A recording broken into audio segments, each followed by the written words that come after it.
തൊപ്പിയിലേക്ക് പോയാൽ വിവാദ യൂട്യൂബർ തൊപ്പി എന്ന നിഹാദിന്റെ യൂട്യൂബ് ചാനൽ പൂട്ടിയിട്ടുണ്ട് എന്നുള്ള വിവരങ്ങൾ ഇപ്പോൾ എന്റെ പണി വേളിയിരിക്കുന്നത്.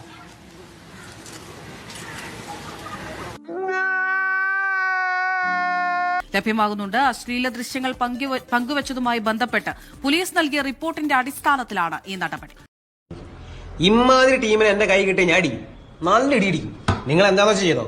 തൊപ്പിയുടെ മുൻകൂർ ജാമ്യത്തെ എതിർത്ത് പോലീസ് സെഷൻസ് കോടതിയിൽ റിപ്പോർട്ട് നൽകി.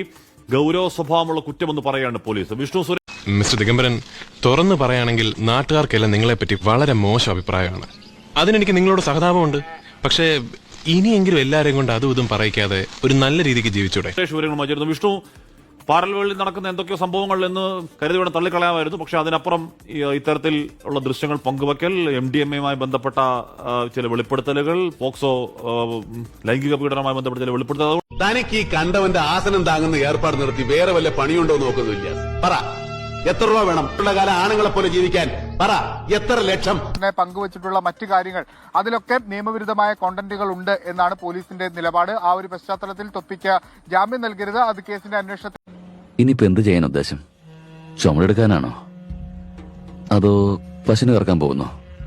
ബാധിക്കും എന്ന് പോലീസ് വ്യക്തമാക്കുകയാണ് കോടതിയിൽ. ഒപ്പം പോലീസ് നൽകിയ റിപ്പോർട്ടിന്റെ അടിസ്ഥാനത്തിൽ തൊപ്പി എന്ന നിഹാദിന്റെ യൂട്യൂബ് ചാനൽ, അതായത് ഈ ദൃശ്യങ്ങൾ പങ്കുവച്ച യൂട്യൂബ് ചാനൽ പൂട്ടി എന്നാണ് നമുക്ക്.